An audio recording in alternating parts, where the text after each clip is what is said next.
Have you ever wondered why your life sometimes feels like a crossroads? One road filled with quiet peace, and the other echoing with chaos. That's because two forces are always at work. One is divine, filled with purpose and light. The other is deceptive, built on confusion and destruction. Both are real. Both are calling you. But only one leads to life. God created you with intention. You're not an accident, not just another heartbeat in the crowd.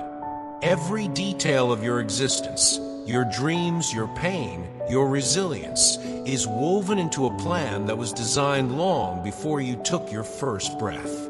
That plan isn't about perfection, it's about direction. It's about walking with the one who knows the terrain of your soul better than you do.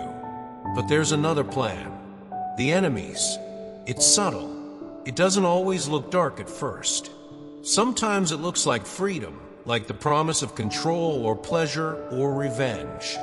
But slowly, it leads you into exhaustion, emptiness, and self-doubt. It whispers, you can do this alone.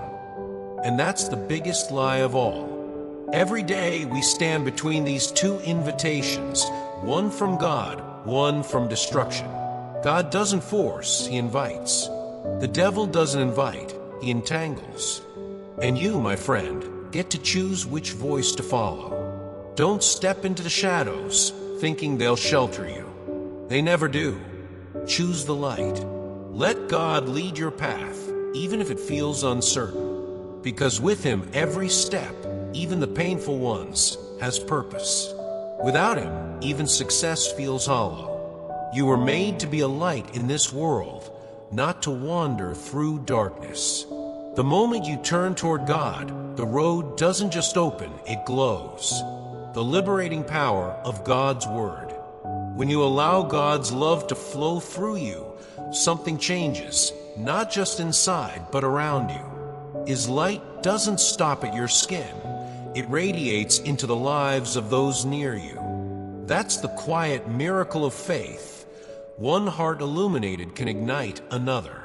God's Word isn't just text on a page, it's breath. It's the same voice that spoke the stars into being, whispering now into your weary soul. When the world feels like it's spinning out of control, His Word becomes an anchor. It brings peace where there's chaos, and hope where there's despair. Think of it this way.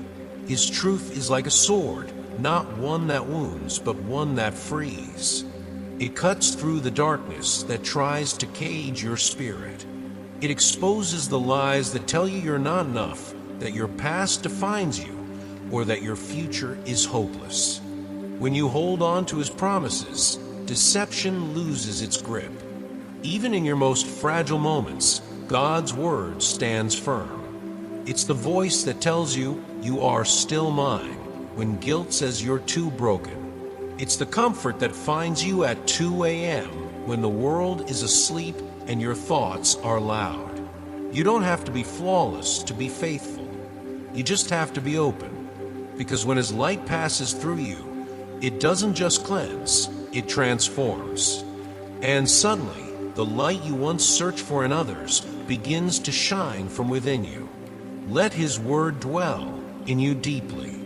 It's more than guidance, it's liberation. Embracing imperfection and letting God lead. We spend so much of our lives trying to fix ourselves, chasing an image of perfection that doesn't exist. But here's the truth. God never asked for perfect people. He asked for surrender hearts. You're going to stumble. You'll doubt, you'll fear, you'll question your worth. But those moments don't disqualify you. They remind you why you need grace. Your flaws are not your identity. They're the soil where God plants transformation. Every weakness becomes a place where His strength can bloom. So don't be discouraged by what you see as failure. Don't let the mirror of comparison tell you you're not enough. When God looks at you, He doesn't see the mess. He sees the masterpiece in progress. Faith isn't about pretending you're strong. It's about admitting you're not and letting God be your strength. When you surrender your fears, He builds courage. When you release control, He opens paths you never saw. Let Him lead, even when you don't understand the direction, even when it feels like He's silent, because in that silence, He's shaping your next chapter. If today's message speaks to you, if something deep in your spirit feels seen, don't ignore it. God's calling isn't always loud. Sometimes it's a whisper that simply says, "Come back home." May you walk in His blessing. May your heart be light. And may you always remember, abundance and peace aren't things you chase. They are what find you when you walk in God's plan.